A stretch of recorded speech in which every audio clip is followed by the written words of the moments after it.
നമസ്കാരം. കേരളത്തിലിപ്പോൾ ലിറ്റററി ഫെസ്റ്റിവലുകൾ വലിയ അല്ലെങ്കിൽ സാഹിത്യോത്സവങ്ങൾ ഒരു തരംഗമായിക്കൊണ്ടിരിക്കുകയാണ്. അതിന് വളരെ വ്യത്യസ്തമായ ഒരു സ്ഥലത്താണ് നമ്മളിപ്പോൾ ഇവിടെ ഇരിക്കുന്നത്. ഇത് നമ്മളെല്ലാം അല്ലെങ്കിൽ സാഹിത്യ ലോകത്തെ തന്നെ ഒരു അത്ഭുതപ്പെടുത്തുന്ന ഒരു ഫെസ്റ്റിവൽ സ്ഥലമാണ്. ചരിത്ര പ്രസിദ്ധമായ തൃപ്പൂണിത്തുറയിലെ കളിക്കോട്ട പാലസിലാണ് നമ്മളിരിക്കുന്നത്. ഇവിടെ കഴിഞ്ഞ 3 വർഷമായിട്ട് അതിമനോഹരമായി മറ്റ് വലിയ വലിയ ആളുകളുടെ ഒന്നും പിന്തുണയില്ലാതെ ഇവിടുത്തെ റെസിഡൻസ് അസോസിയേഷൻ ഒരു സാഹിത്യോത്സവം നടത്തി വരികയാണ്. ഇവിടുത്തെ ഒരു ടീമിൻ്റെ വല്ലാത്തൊരു കൂട്ടായ്മയുടെ ഒരു ബാക്കിപത്രമാണ് ഈ ഫെസ്റ്റിവൽ. കഴിഞ്ഞ 3 വർഷമായിട്ടും ഞാനിതിൽ പങ്കെടുക്കുന്ന ഒരാളും കൂടെയാണ്. വളരെ ഭംഗിയായി, വളരെ ചിട്ടയായി, വളരെ ഇതിനോട് താല്പര്യമുള്ള ഒരു വലിയ സദസ്സിൻ്റെ മുന്നിൽ നിന്ന് വളരെ പ്രമുഖരായ കേരളത്തിലെ എഴുത്തുകാർ, പലതര മേഖലകളിൽ പ്രവർത്തിക്കുന്നവർ വന്ന് നടത്തുന്ന ഒരു മനോഹരമായ ഫെസ്റ്റിവലാണ്. അപ്പോൾ അതിൻ്റെ 2 ക്യൂറേറ്റേഴ്സ് ഉണ്ട്. ഇവരുടെ വലിയൊരു ടീമിനെ നയിക്കുന്നത് ഇവർ രണ്ടുപേരും കൂടെയാണ്. അതിൽ ഒന്ന് ഒരുപക്ഷെ നിങ്ങൾക്ക് എല്ലാവർക്കും കുറേ പ്രത്യേകിച്ച് വായനക്കാർക്ക്, പത്രവായനക്കാർക്കൊക്കെ അറിയാവുന്നതാണ്.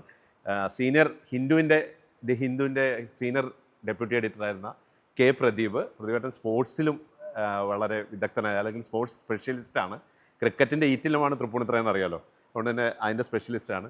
മറ്റൊരാൾ പ്രസന്ന കെ വർമ്മയാണ്, ഒരു എഴുത്തുകാരിയാണ്, നല്ലൊരു വിവർത്തകയാണ്. അപ്പോൾ ഇവർ രണ്ടുപേരുമാണ് ഇതിനെ നയിച്ചുകൊണ്ടിരിക്കുന്നത്. അപ്പോൾ ഈ ഒരു വളരെ വ്യത്യസ്തമായ ഈ ഫെസ്റ്റിവലിനെ കുറിച്ച് അവരോടൊന്ന് നമ്മൾ 2-3 വാചകങ്ങൾ മാത്രം, എന്താണ് ഇത്, എങ്ങനെയാണ് ഇത് രൂപപ്പെട്ടത്, അല്ലെങ്കിൽ ഒരുപക്ഷെ കേരളത്തിലെ മറ്റ് റെസിഡൻസ് അസോസിയേഷനുകൾ ആഘോഷങ്ങളിൽ മാത്രം ഒതുങ്ങുന്ന മറ്റെല്ലാ റെസിഡൻസ് അസോസിയേഷനുകൾക്കും മാതൃകയാക്കാൻ പറ്റുന്ന ഈ ഫെസ്റ്റിവലിനെ കുറിച്ച് അവരൊന്ന് സംസാരിക്കുകയാണ്. പ്രസന്ന, എങ്ങനെയാണ് പ്രസന്ന ഇതിലേക്ക് ഇത്തരത്തിലുള്ളൊരു ഫെസ്റ്റിവലിൻ്റെ ആലോചന തുടങ്ങുന്നത്? അല്ലെങ്കിൽ ഒരാശങ്ക കാണുമല്ലോ ഇത് തുടങ്ങാറായിട്ട്, അതൊക്കെ എങ്ങനെയാണ് നിങ്ങൾ മാറ്റിയെടുത്തത്? എങ്ങനെയാണ് ഇങ്ങനെ വന്നത്? ആലോചന തുടങ്ങുന്നത് കഴിഞ്ഞതിന് മുമ്പത്തെ കൊല്ലം, ഇത് 3ാമത്തെ എഡിഷനാണ്. കഴിഞ്ഞതിന് മുമ്പത്തെ കൊല്ലം 2022 കോട്ടയ്ക്കകം റെസിഡൻസ് അസോസിയേഷൻ KRA അതിൻ്റെ സിൽവർ ജൂബിലി ഇയർ ആയിരുന്നു.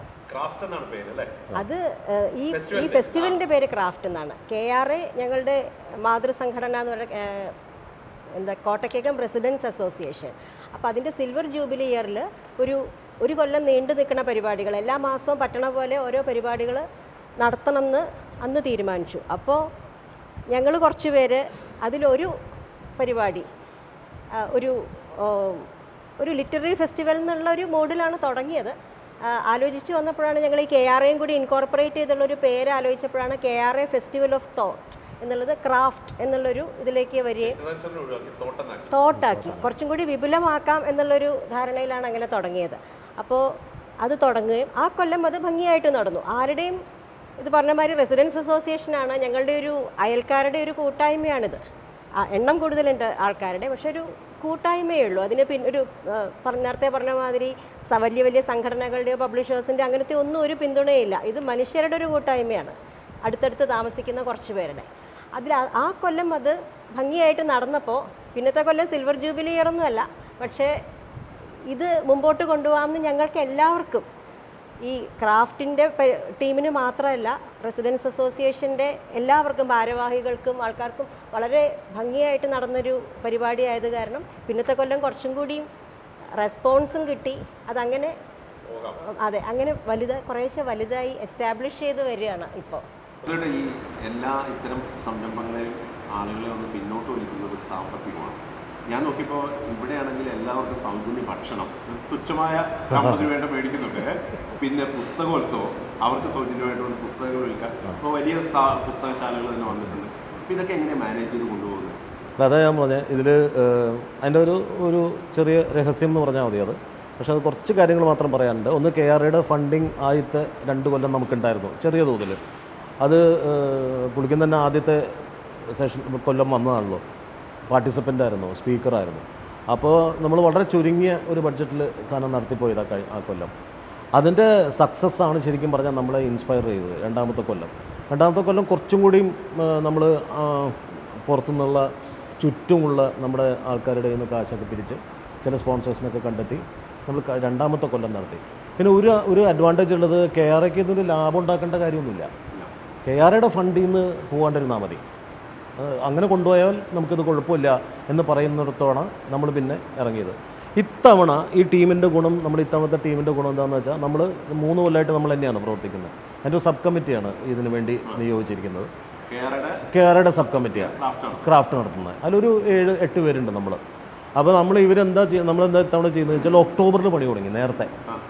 കാരണം ഈ നമുക്ക് മനസ്സിലായി പലവരുടെയും ഈ കാശ് ഒരു കോർപ്പറേറ്റ്സിൻ്റെയൊക്കെ അത് തീരും. ഏതാണ്ട് ഡിസംബറൊക്കെ ആകുമ്പോൾ ഒരു ഇയർ എൻഡ് ആകുമ്പോഴേക്കും അവരുടെ സ്പെൻഡിങ്ങിൻ്റെ ഇതൊക്കെ തീരും. അപ്പോൾ പിന്നെ നമ്മൾ അവരെ നേരത്തെ അപ്രോച്ച് ചെയ്തു പലവരെയും. അത് നമ്മളെ ഇത്തവണ സഹായിച്ചു. കാശിൻ്റെ കാര്യത്തിലും പ്ലാനിങ്ങിൻ്റെ കാര്യത്തിലും നമ്മൾ കുറച്ച് നേരത്തെ തുടങ്ങി എന്നുള്ളത് ഇത്തവണത്തെ ഏറ്റവും വലിയ അഡ്വാൻറ്റേജ് ആയിട്ട് കാണാണ്. നമ്മൾ ഈ കാറ്റലോഗ് കണ്ടാൽ ഓൾമോസ്റ്റ് ഏത് വലുതെന്ന് നമ്മൾ ആളുകൾ പറയപ്പെടുന്ന പുസ്തകശാലകളൊക്കെ നടത്തുന്ന അല്ലെങ്കിൽ സ്ഥാപനങ്ങൾ നടത്തുന്ന ഒരു ലിറ്റററി ഫെസ്റ്റിവലിനെ പോലെ ഒരുപക്ഷെ അതിനേക്കാൾ വലിയ സാഹിത്യകാരന്മാരും എഴുത്തുകാരും ഒക്കെ ഇവിടെ വരുന്നത്. അവരെ എങ്ങനെയാണ് അവർക്ക് റെമ്യൂണറേഷൻ കൊടുക്കുന്നുണ്ടോ? എങ്ങനെയാണ് അതിൻ്റെ രീതികൾ എങ്ങനെയാണ് നിങ്ങൾ ചെയ്തുകൊണ്ടിരിക്കുന്നത്? ആക്ച്വലി ഇപ്പോൾ റെമ്യൂണറേഷൻ കൊടുക്കൽ പല വലിയ ഫെസ്റ്റിവലുകളിൽ തന്നെ ഇല്ല. അത് TAD അക്കോമഡേഷനും ഇതും തന്നെ കൊടുക്കുന്നുള്ളൂ. അപ്പോൾ ഞങ്ങളുടെയും ഞങ്ങളുടെ പേഴ്സണൽ കണക്ഷൻസ് വെച്ചിട്ടാണ് കുറേയൊക്കെ വരുന്നത്. പിന്നെ ഇതിനൊരു പുതുമയും എല്ലാവർക്കും ഒരു വാംത്തും. കഴിഞ്ഞ പ്രാവശ്യം അതിന് മുമ്പിലത്തെ തവണ ആദ്യത്തെ തവണ ഖൈറുന്നിസ മാം ഉണ്ടായിരുന്നു. മാം ഇതുമാതിരി പറഞ്ഞു, ഞങ്ങൾ ഒരിടയ്ക്ക് ആലോചിക്കേണ്ടായി കുറച്ചും കൂടി മൾട്ടി വെന്യൂ ആയിട്ടൊക്കെ ചെയ്യണമെന്നൊക്കെ. അപ്പോൾ മാമിൻ്റെ ഒരു സജഷൻ ഉണ്ടായിരുന്നതുപോലെ ഊട്ടിയിലൊരു ഫെസ്റ്റിവലുണ്ട്, പഴയ ഒരു ലൈബ്രറിയിലാണ് അത് സെറ്റ് ചെയ്തേക്കണേ. അത്രയും പേരേ കൊള്ളുള്ളൂ അവിടെ, ആ ഒരു വെന്യൂ ഉള്ളൂ. പക്ഷേ അതിൻ്റേതായിട്ടുള്ളൊരു ചാമും ഒരു ഇടമുണ്ട് അതിന്. അതേപോലെ എനിക്ക് തോന്നുന്നു ഈ തൃപ്പൂണിത്തുറയിൽ ഈ കളിക്കോട്ട എന്നുള്ള സ്ഥലത്തിന് അതിൻ്റേതായിട്ടുള്ള വാല്യൂ ഉണ്ട്. അത് ആൾക്കാർക്ക് തിരിച്ചറിയാൻ പറ്റുന്നുമുണ്ട്. അതുകൊണ്ട് തന്നെയായിരിക്കാം റെസ്പോൺസ് ഇതേവരെ വളരെ പോസിറ്റീവാണ്. പക്ഷേ ഇനിയും അങ്ങനെ തന്നെ ആയിരിക്കും എന്ന് വിചാരിക്കുന്നു. കാരണം ഇത് വലുതായി തന്നെയാണ് വരണത്. അതുകൊണ്ട് ഈ നമ്മൾ ഏത് ഫെസ്റ്റിവലാണെങ്കിലും ഏത് കാര്യം നടത്തിയാലും ഒരു ഔട്ട്കം എന്ന് പറയുന്നത് ഒരു സ്റ്റേജ് വരുമല്ലോ. അപ്പോൾ ഇത് സ്വാഭാവികമായിട്ടും ഒരു ആളുകളിൽ സാഹിത്യത്തിലേക്കുള്ള താല്പര്യമുണ്ടാക്കാൻ അങ്ങനെയുള്ള നമ്മൾ കാണുമ്പോൾ വേദി എപ്പോഴും ജാം പാക്ട് ആണ്. എല്ലാ സെഷൻസിലും നല്ല ആളുകളുണ്ട്. പക്ഷേ ഏത് തരത്തിലാണ് ഇത് ആളുകളിലേക്ക് സ്വാധീനിക്കുന്നത്? അല്ലെങ്കിൽ നമ്മൾ പറയുമ്പോൾ വായന മരിക്കുന്നു അല്ലെങ്കിൽ യങ്സ്റ്റേഴ്സ് വായിക്കുന്നില്ല എന്നുള്ളൊക്കെ ചില വാദങ്ങളൊക്കെ നാട്ടിൽ നടക്കുമ്പോൾ എങ്ങനെയാണ് നിങ്ങൾ അതിൻ്റെ ഒരു ഔട്ട്കം എങ്ങനെയാണ് വിലയിരുത്തുന്നത് ഈ 3 വർഷമായിട്ട്? അല്ല, ഞങ്ങൾ അത് വളരെ പ്രസക്തമായൊരു ചോദ്യമായിരുന്നു. കാരണം ആദ്യത്തെ തവണ ഈവൻ ലാസ്റ്റ് ഇയർ പലവർക്കും ഇതിൻ്റെ ഉള്ളിലേക്ക് ഇത് കോട്ടക്കകം റെസിഡൻസ് അസോസിയേഷൻ മെമ്പേഴ്സിന് വേണ്ടി മാത്രമാണോ എന്നൊക്കെ സംശയം വന്നിരുന്നു. അവർക്കറിയില്ലായിരുന്നു ഇതിലേക്ക് വരാൻ പറ്റുമോ എന്നൊക്കെ. ഇത്തവണ തന്നെ നമ്മുടെ അടുത്ത ആൾക്കാർ പറഞ്ഞു നമുക്കൊക്കെ വരാം അല്ലേ എന്ന് പറഞ്ഞ ഒരു സംശയമൊക്കെ ഉണ്ടായിരുന്നു. അതിൽ നിന്നൊക്കെ കുറച്ച് മാറി ഇപ്പോൾ ആൾക്കാർ. തൃപ്പൂണിത്തുറയിൽ എല്ലാ മേഖലയിലും പെട്ട ആൾക്കാർ വായനയും കലയും ഒക്കെ ആയിട്ട് ബന്ധം.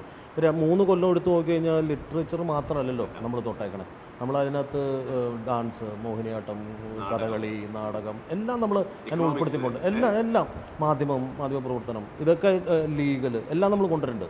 ലിറ്ററേച്ചർ അതിൻ്റെ ഒരു സെഗ്മെൻറ്റ് മാത്രമാണ്, പ്രധാനപ്പെട്ട ഒരു സെഗ്മെൻറ്റുമാണ്, അതിന് സംശയമൊന്നുമില്ല.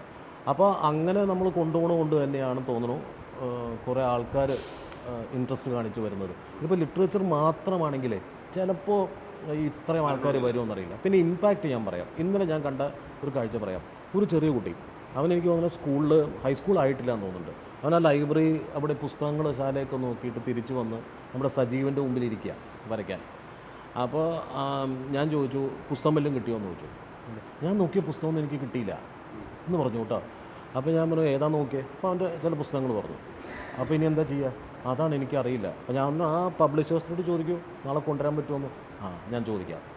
അപ്പോൾ ഞാൻ പിന്നെ പേരൻസിനോട് ചോദിച്ചപ്പോൾ ആ കുട്ടികൾ നല്ലോണം വായിക്കുന്നുണ്ട്.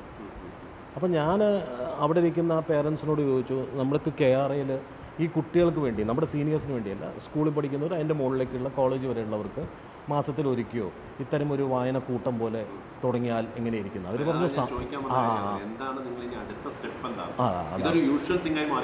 അതെ. ഇന്നലെ സുഭാഷ് സംഭാഷണത്തിൽ പറയുന്നത് 17 ഫെസ്റ്റിവൽ ഇതോടെ. അപ്പോൾ എന്താണ് നിങ്ങളുടെ ഒരു ഭാവി അറ്റംപ്റ്റ്? എന്താണ് ഈ തലത്തിലേക്ക് പിള്ളേരെ കൊണ്ടുവരാൻ? ഇതൊരു ഫെസ്റ്റിവലിൻ്റെ ഭാഗമല്ലെങ്കിലും നമ്മുടെ ഇവിടെ കോട്ടയ്ക്കകത്തുള്ളവരൊക്കെയെങ്കിലും നമുക്കൊരു ഓഫീസുണ്ട്, അവിടെ ഒരു 10-25 പേർക്ക് ഇരിക്കാം. അപ്പോൾ മാസത്തിൽ ഒരിക്കലെങ്കിലും നമ്മൾ ആ കുട്ടികൾക്ക് അല്ലെങ്കിൽ പിന്നെ അത് കഴിഞ്ഞ ഒരു അഡൽസിന് ഈ റീഡിങ് എങ്ങനെയാണെന്നും അതിൻ്റെ റീഡിങ് സാധനങ്ങളും ഒരാളെ കൊണ്ടുവരിക, ചിലപ്പോൾ ഗസ്റ്റിനെ കൊണ്ടുവരിക, ചിലപ്പോൾ അവർ തന്നെ വായിക്കുക എന്നുള്ള കാര്യത്തെക്കുറിച്ചൊരു ആലോചന ഇപ്പം തന്നെ ഉണ്ട്. അത് നടപ്പിലാക്കണമെന്ന് മോഹമുണ്ട്. പിന്നെ ലൈബ്രറി ഇല്ല, അത് ബുദ്ധിമുട്ട്, സ്പേസ് നമുക്ക് അത്രയില്ല, അതൊരു പ്രധാന കാരണമാണ്. പിന്നെ ഒരു ഡ്രീം എന്ന് പറയുന്നത് ഇത് നാച്ചുറലി ഇത് ഇന്നലെയും ഇവർ പറഞ്ഞു നമ്മുടെ അടുത്ത്, ഇപ്പോൾ നേരത്തെ പ്രസന്ന ഹൈറൂണിസയുടെ കാര്യം പറഞ്ഞ പോലെ തന്നെ ഇന്നലെ ഇറങ്ങിപ്പോയ ഉണ്ണിയും NS മാധവനൊക്കെ പറഞ്ഞത് ഇത് ഇങ്ങനെ തന്നെ പോകണം, ഇതുതന്നെയാണ് അതിൻ്റെ പ്രത്യേകത, ഇതുതന്നെയാണ് എൻ്റെ സുഖവും, ഇങ്ങനെ പരക്കം പാഞ്ഞ ആൾക്കാർ ഓടേണ്ട ആവശ്യമില്ല, ഒരേ വെന്യൂവിൽ. അപ്പോൾ നമ്മുടെ ഒരു മോഹം എന്ന് പറയുന്നത് അടുത്ത കൊല്ലം ഒരു 3 day ആക്കുക ഫെസ്റ്റിവൽ, എന്നിട്ട് ഇത്രയും ബാക്ക് ടു ബാക്ക് ആവാതെ കുറച്ചും കൂടി റിലാക്സ്ഡ് സമയം കൊടുത്തിട്ടുള്ള സെഷൻസ് ആക്കിയിട്ട് 3 ദിവസത്തേക്ക് ഈ പറഞ്ഞ 16 or 20 ഇന്നലെയൊക്കെ നമ്മൾ നോക്കുമ്പോൾ ഒരു സെഷൻ കഴിഞ്ഞ് കഴിഞ്ഞിട്ട് സ്വാഭാവികമായിട്ടും അവരുടെ ആരാധകരായ അതുണ്ടാവുന്നുണ്ട്. അവർക്കൊന്ന് കാണാനോ അതെ അതെ അതെ ഫോട്ടോ അതെ എടുക്കാനോ അതെ അതെ അതെ അതെ ആ പ്രശ്നമുണ്ട്. അപ്പൊ ഇവിടെ ഒരു മൊത്തത്തിലൊരു ഒരു ബഹളവും, കാരണം അടുത്ത സെഷൻ തുടങ്ങിയില്ലെങ്കിൽ നമ്മൾ എത്തില്ല. അതൊരു 15 മിനിറ്റ് അരമണിക്കൂർ കൊടുക്കുകയാണെങ്കിൽ അതാണ്. അപ്പോൾ അത് അങ്ങനെ വരുമ്പോൾ നമുക്ക് എന്താ വെച്ചാൽ ഇത്രയും സെഷൻസ് വെക്കണമെങ്കിൽ ഒരു ദിവസം കൂടി വേണ്ടി വരും. അപ്പോൾ അടുത്ത തവണ നമുക്ക് പറ്റുകയാണെങ്കിൽ എല്ലാം ശരിയാവുകയാണെങ്കിൽ ഒരു 3 day ആയിട്ട് മാറ്റിയാൽ ഇതേപോലെ തന്നെ ഒരേ വെന്യൂവിൽ തന്നെ നടത്തി പോകാമെന്നുള്ളതാണ് ഒരു ഡ്രീം അല്ലേ? അതെ. ടീം ദേ കണ്ടില്ലേ, ഈ ടീമില്ലാണ്ട് ഒന്നും നടക്കില്ല. അത് കുറേ കാലമായിട്ട് പരിചയമുള്ള ആൾക്കാരായതുകൊണ്ട് ടീമിന് വളരെ ലൈക്ക് മൈൻഡഡ് ആയിട്ടുള്ള ഒരു ടീം നമുക്കുണ്ട്. KRS ഒരു സബ് കമ്മിറ്റി ഏൽപ്പിക്കുകയാണ് കംപ്ലീറ്റ്. നമ്മളത് എക്സിക്യൂട്ടീവ് കമ്മിറ്റിയിലേക്ക് റിപ്പോർട്ട് ചെയ്യുന്നതെന്ന് മാത്രമേ ഉള്ളൂ എന്താ കാര്യങ്ങൾ. പിന്നെ കുറച്ച് പേര് നമ്മൾ ആ കമ്മിറ്റിയിലുള്ളതാണ്, എക്സിക്യൂട്ടീവ് കമ്മിറ്റിയിലുള്ളതാണ്. അപ്പോൾ എളുപ്പമാണ് കാര്യങ്ങൾ. നമ്മൾ മിക്കവാറും എത്ര ദിവസം മീറ്റ് ചെയ്തിരുന്നു? നമ്മൾ ആദ്യമൊക്കെ ഒരു 2 ആഴ്ച കൂടുമ്പോൾ അങ്ങനെ മീറ്റ് ചെയ്യും, പിന്നെ ആഴ്ചയിൽ ഒന്നാവും, എല്ലാ ദിവസവും അങ്ങനെ അടുത്ത് വരുമ്പോഴേക്കും. പിന്നെ ഇത്തവണ ഞങ്ങൾ കുറച്ചും കൂടി ഓർഗനൈസ്ഡ് ആണെന്നൊരു അഭിമാനമുണ്ട്. എന്താണെന്ന് വെച്ചാൽ ഈ 8 പേര് തന്നെയായിരുന്നു ഈ 2 കൊല്ലവും എല്ലാത്തിനും, വെള്ളം കോരാനും വിറക് കെട്ടാനും എല്ലാത്തിനും. അപ്പോൾ ഇത്തവണ കുറച്ചും കൂടി ഈ ഡിവിഷൻ ഓഫ് ലേബർ നടത്തിയിട്ട് യങ്സ്റ്റേഴ്സ് ഉണ്ട്, അനൗൺസ് ചെയ്യാൻ അവരിത് ചെയ്യും. വോളണ്ടിയേഴ്സിന് കൃത്യമായിട്ട് അവർ തന്നെ നമ്മളിത് ചെയ്യാം, നിങ്ങളിത് ചെയ്യാം, അങ്ങനെ ആ ഒരു ഗ്രൂപ്പ് വളരെ. എനിക്ക് തോന്നിയ ഒരു കാര്യം, ഈ സമീപ പ്രദേശത്ത് നമുക്ക് തൃപ്പൂണിത്തുറ ഒരു എല്ലാ തരത്തിലും സാംസ്കാരികമായി വേറെ തലമുള്ള ഒരു സ്ഥലം കൂടിയാണ്. ഈ കോളേജുകൾ അങ്ങനെ നിങ്ങൾ സമീപിക്കുന്നുണ്ടോ, വരണമെന്ന് ആവശ്യപ്പെടുന്നുണ്ടോ? അല്ലല്ല, നമ്മൾ ഫസ്റ്റ് ഇയറിൽ നമ്മൾ ഇവിടുത്തെ സ്കൂൾ ഫസ്റ്റ് ഇയറിൽ നമ്മൾ ഫസ്റ്റ് ഒരു മോർണിംഗ് സെഷൻ മൊത്തം ഓർക്കുണ്ടാവും, പൊളിക്കുന്ന ഓർക്കുണ്ടാവും. നമ്മൾ ചിൽഡ്രൻസ് ലിറ്ററേച്ചറിന് ഫോക്കസ് ചെയ്തതാണ്. അന്ന് ഇവിടുത്തെ ചുറ്റുവട്ടമുള്ള എല്ലാ സ്കൂളും കയറി പറഞ്ഞു. 2 സ്കൂളാണ് റെസ്പോണ്ട് ചെയ്തത്, കുറച്ച് പിള്ളേരെ അയച്ചത്, അവർക്കും മനസ്സിലായിട്ടുണ്ടാവില്ല. കോളേജിൽ പോയിട്ട് ആൾക്കാരോട് വരാൻ പറയുന്നത് എന്നെ സംബന്ധിച്ച് എൻ്റെ പേഴ്സണൽ അഭിപ്രായം എനിക്ക് വ്യത്യാസമുണ്ട്. കഴിഞ്ഞ കൊല്ലം വരെയും നമ്മളത് ചെയ്തു, പക്ഷെ ഇനി അതിൻ്റെ ആവശ്യമില്ല എന്നാണ് ഞാൻ വിചാരിക്കണേ. ആദ്യം അറിഞ്ഞു വരണല്ലേ ഉള്ളൂ. അപ്പോൾ കഴിഞ്ഞ കൊല്ലം കൂടി നമ്മൾ ലോക്കൽ ഇവിടെയുള്ള കോളേജുകളിലെല്ലാം ചെന്ന് അവിടുത്തെ പ്രിൻസിപ്പളിനെ കണ്ട് തന്നെ പറഞ്ഞിരുന്നു, ഇങ്ങനെ ഇത് നടക്കുന്നുണ്ട്, നിങ്ങളുടെ ആൾക്കാർക്ക് വേണമെങ്കിൽ പങ്കെടുക്കാം, റിപ്പോർട്ട് ചെയ്യാം, അങ്ങനത്തെ ചെറിയ അവരെയും കൂടി ഇൻവോൾവ് ചെയ്യിച്ചും കൊണ്ട് ചെയ്യണം എന്നുള്ളത്. ഇനിയിപ്പോൾ എനിക്ക് തോന്നുന്നു അവരിങ്ങോട്ട് വരുമായിരിക്കും എന്നൊരു ഈ ഡ്രീംസിൻ്റെ കൂട്ടത്തിൽ ഉണ്ട്. ഒരു കാര്യമുണ്ട് അതിനകത്ത്, ഈ കോളേജിൻ്റെയും സ്കൂളിൻ്റെയും കാര്യം പറയുമ്പോൾ വർക്കിംഗ് ഡേ ഒരെണ്ണമെങ്കിലും വീഴണം, എന്നാലേ വരുള്ളൂ. സാറ്റർഡേ സൺഡേ വരില്ല, അവർക്ക് പറയാനും പറ്റില്ല കുട്ടികളുടെ. അപ്പോൾ ബാക്കിയുള്ള പബ്ലിക്കിന് അത് ഭയങ്കര പ്രശ്നം വരും, നമ്മൾ വർക്കിംഗ് ഡേയിലുണ്ടാകും. അപ്പം ഇങ്ങനെ ചില തടസ്സങ്ങൾ അതിനകത്ത് വരും. ഞാനൊരു KRA അംഗമല്ലെങ്കിലും ഇതിൻ്റെ ഒരു ഭാഗമായി 3 വർഷം ഉണ്ടായിരുന്ന ഒരാളെന്നുള്ളതിലും ഇതിൽ ഒരുപാട് ഇഷ്ടമുള്ള ഒരാളെന്നുള്ളതിലും കൂടുതൽ ഉയരങ്ങളിലേക്ക് പോകട്ടെ. എല്ലാവിധ താങ്ക് യു.